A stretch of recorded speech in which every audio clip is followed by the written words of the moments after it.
Hello students, I am your science teacher Preeti ma'am and I am going to teach you chapter number 9 of standard 7, that is the soil. The topics that I am going to cover in this chapter are soil formation, how is the soil formed, by physical weathering, chemical weathering and biological weathering. What is soil made up of? About the soil profile and the types of soil. So soil, what is the soil? Soil actually it is a mixture of broken down rock particles. Soil किससे बनता है, इसमें क्या क्या होता है? उसमें rock के छोटे छोटे पीसेस होते हैं and organic matter found on the earth. और organic matter means all the living matter which is found in the earth. And it is an important natural resource because soil is very important. Why it is so important? Because it helps us to grow plants from which we get food. Plants उगते हैं तभी तो उसमें से हमको खाना मिलता है, फूड मिलता है, फाइबर मिलता है जिससे हम कपड़े बना सकते हैं, मेडिसिन्स मिलती है, राइट, पेपर मिलता है, वुड मिलता है and so on. Soil it is also the home of many organisms. बहुत सारे ऑर्गेनिजम्स का भी घर है ये, जैसे अर्थवर्म है, एंट है, सम रॉडेंट्स है. रॉडेंट्स मतलब जो पानी ज़मीन के अंदर रहते हैं थोड़े, विच क्रॉल, तो उसको हम रॉडेंट्स कहते हैं. तो what ever whoever lives inside the soil, they are called as the living organisms like earthworm, ant and some rodents, right? And soil it holds water. Water को होल्ड करके रखता है, पकड़ के रखता है, and thus it helps to percolate. percolate करना मतलब सीप करना, अंदर जाना. helps to percolate to the underlying layers of rock. जो रॉक नीचे है उस तक वो जाता है. पानी हम अलग अलग तरीके से भी यूज़ करते हैं. हम पानी पीने के लिए, कुकिंग के लिए, irrigating fields and for many other purposes. So now let us explore this amazing natural resource under our feet.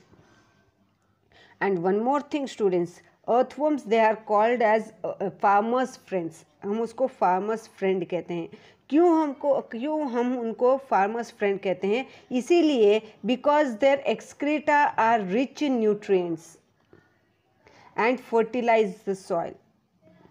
और जब ये अर्थवर्म्स होते हैं सॉइल के अंदर चलते हैं, when they move around in the soil, तो उसकी वजह से सॉइल है वो लूज़ होता है, और लूज़ होने की वजह से the air enters it. Soil formation के बारे में भी बात कर लेते हैं. तो what is soil formation? Soil is formed by a process called weathering. Soil एक प्रोसेस, एक तरीके से बनता है, उस तरीके को हम कहते हैं as weathering. And it is the process by which large rocks break down into smaller and smaller pieces of soil. और एक प्रोसेस है जिसमें बहुत बड़े बड़े जो रॉक्स होते हैं ना, वो छोटे पीसेस में कन्वर्ट हो जाते हैं और फिर सॉइल बन जाता है.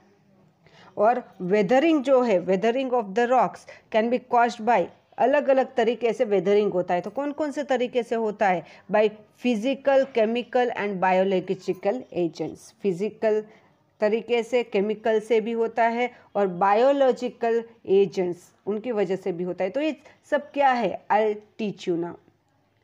Okay, so what is physical weathering? Physical weathering it is caused by wind, rain और वेव्स. जो हवा की वजह से, बारिश की वजह से, वेव्स की वजह से जो सॉइल बनता है उसको हम कहते हैं as physical weathering. And they beat upon rock and break them down. इतने ज़ोर से बहते हैं, इतने ज़ोर से बारिश गिरता है कि उसकी वजह से जो बड़े बड़े रॉक्स होते हैं वो टूट जाते हैं. And the changes in temperature, एक विंड एक रीज़न है, राइट. सेकेंड है the changes in the temperature between day and night cause rocks to expand and contract. Temperature change होता है, दिन में इतनी सारी धूप होती है, और धूप होने की वजह से हमने ये पढ़ा हुआ है that solids expand on heating.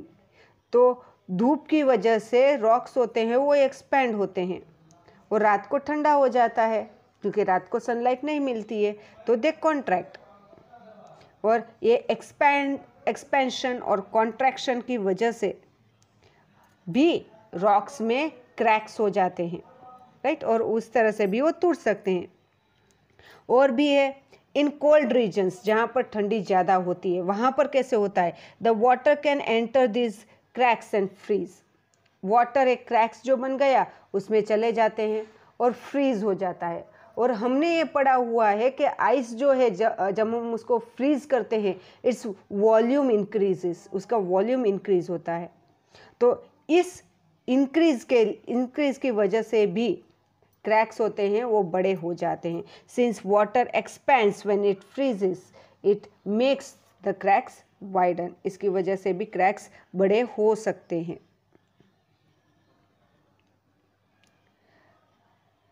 Moving further, this physical weathering can also be called as, उस physical weathering है ना उसका दूसरा नाम एब्रेशन कहते हैं, ABRASION, एब्रेशन।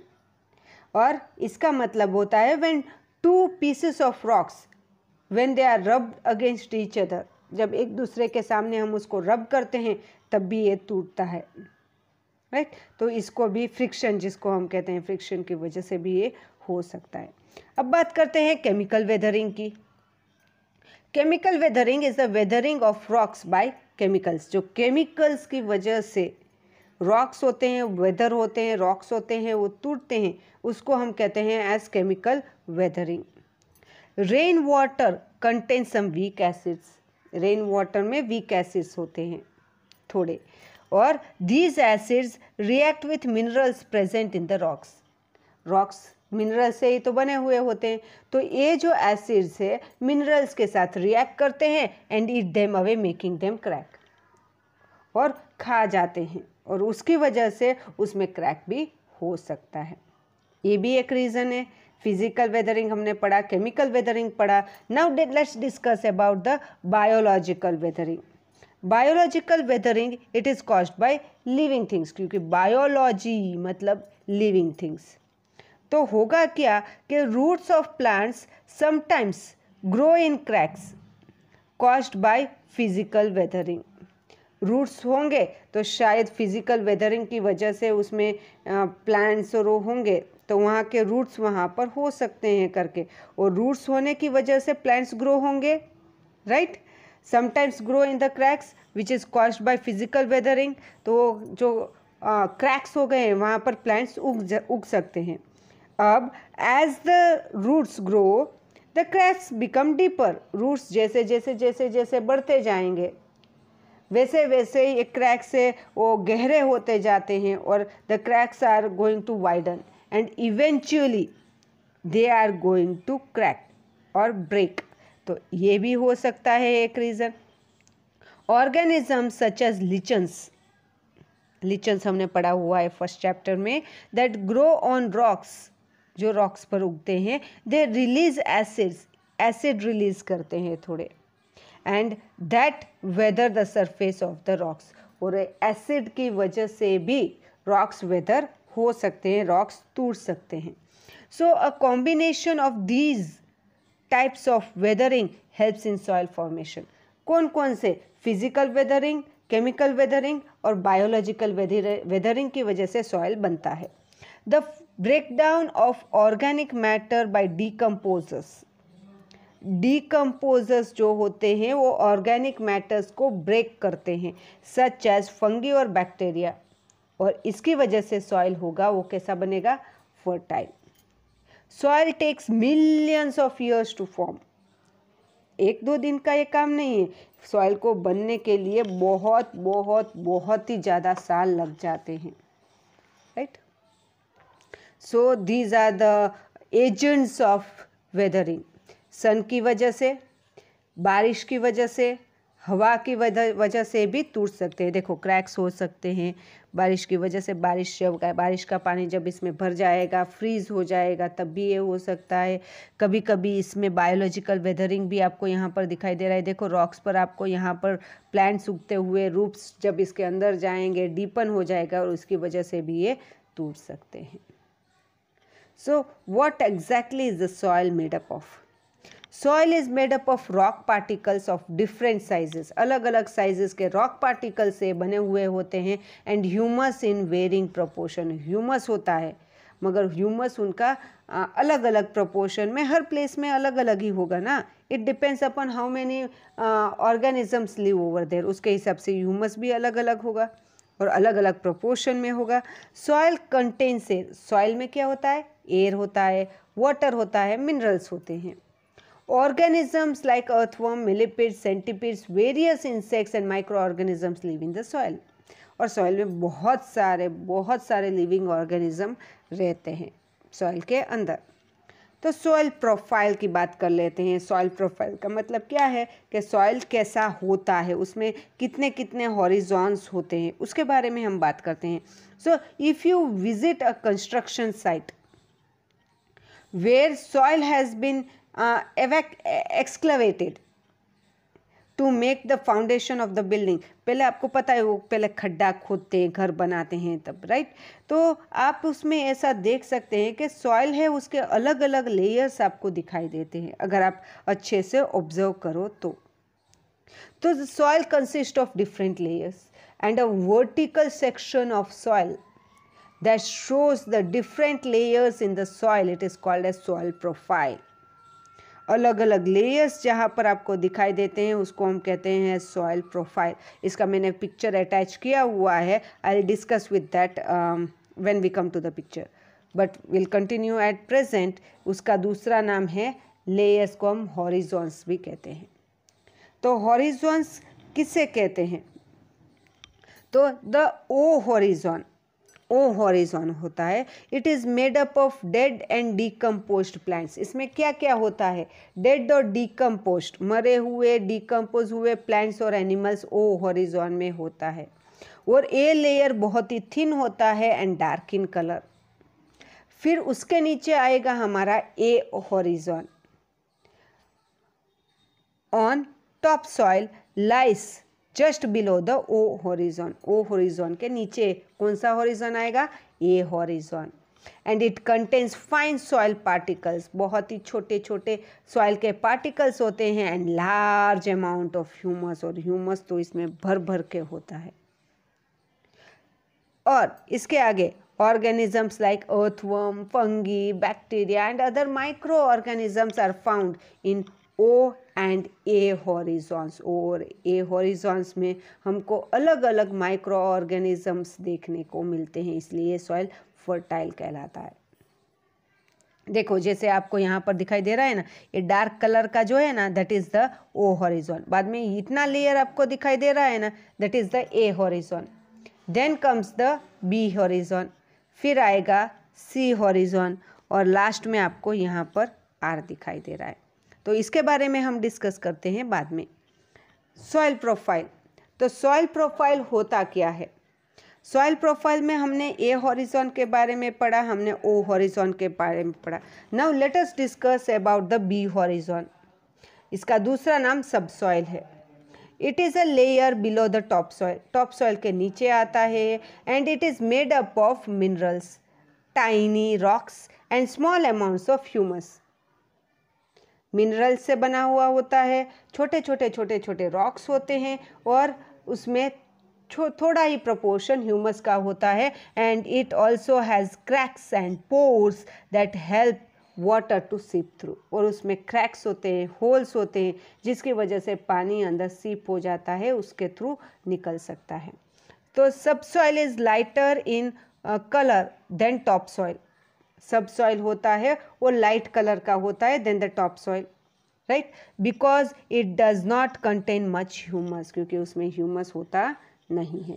और फिर आएगा मेरा C horizon. C horizon contains partially broken down pieces of rocks with crack. जो हमारा सी हॉरिजॉन है उसमें पार्शियली ब्रोकन डाउन, यानी बड़े बड़े पत्थर ही होते हैं, थोड़े ही टूटे हुए होते हैं वो, और उसमें क्रैक्स होता है, ऐसा हमारा सी हॉरिजॉन होता है।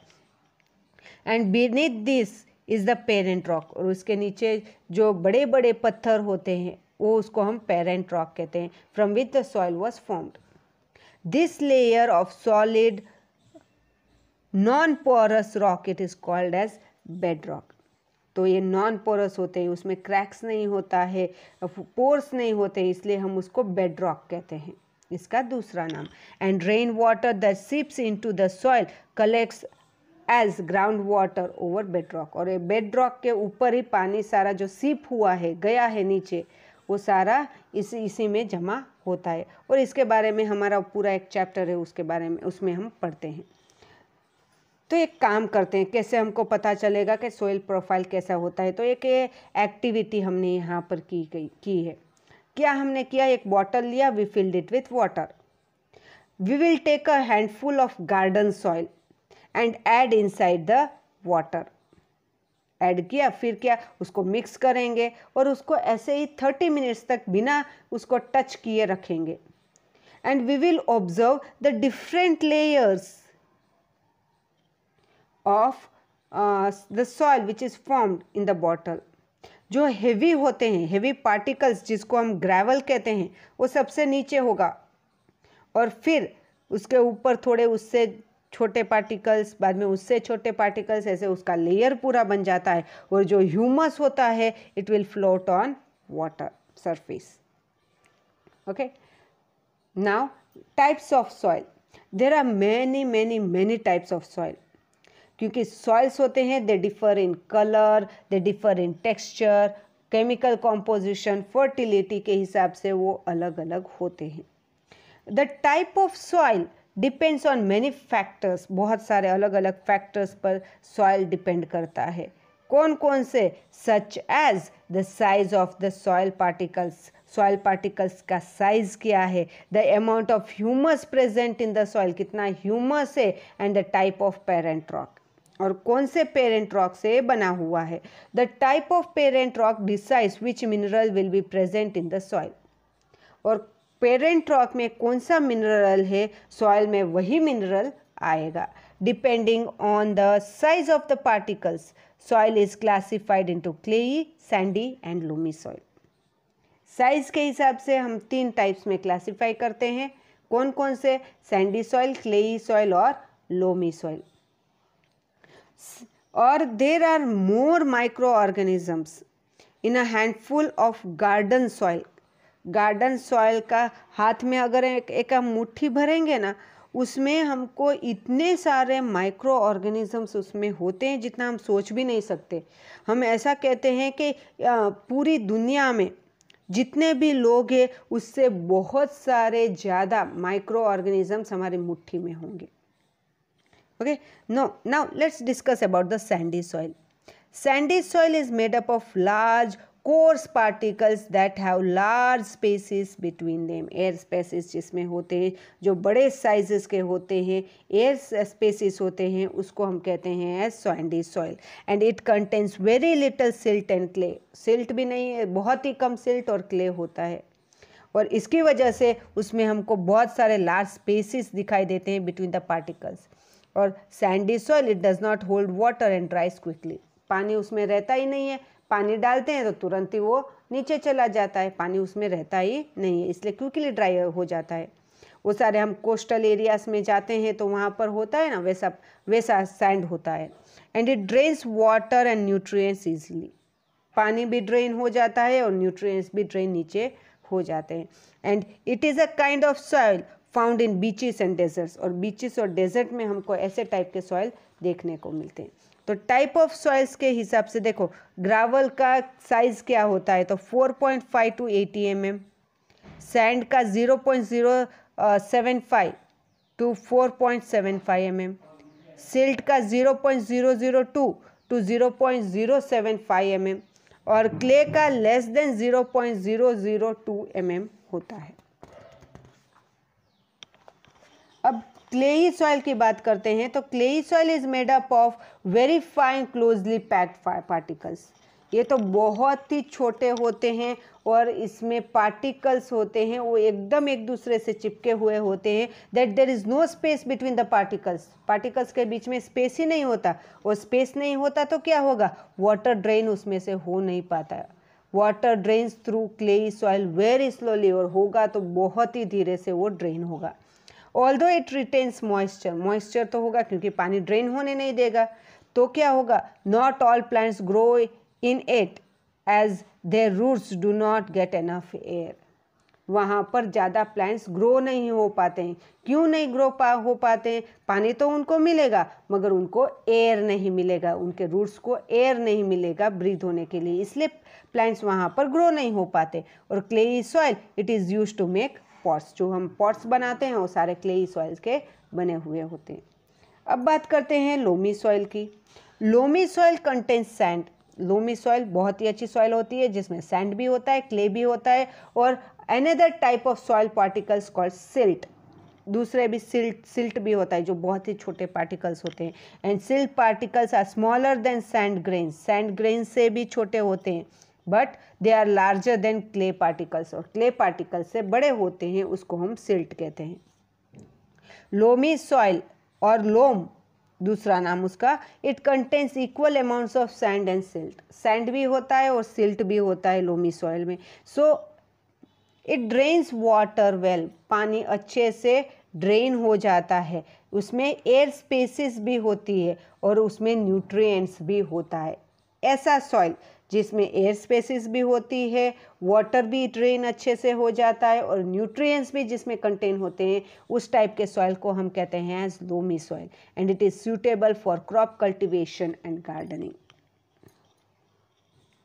So this is a sum up, means whatever I taught you, it is all given over here. Soil is an important natural resource. The process by which large pieces of rock break down to form soil due to physical, chemical and biological factors, it is called as weathering. Soil is a slow process. Soil formation is a slow process.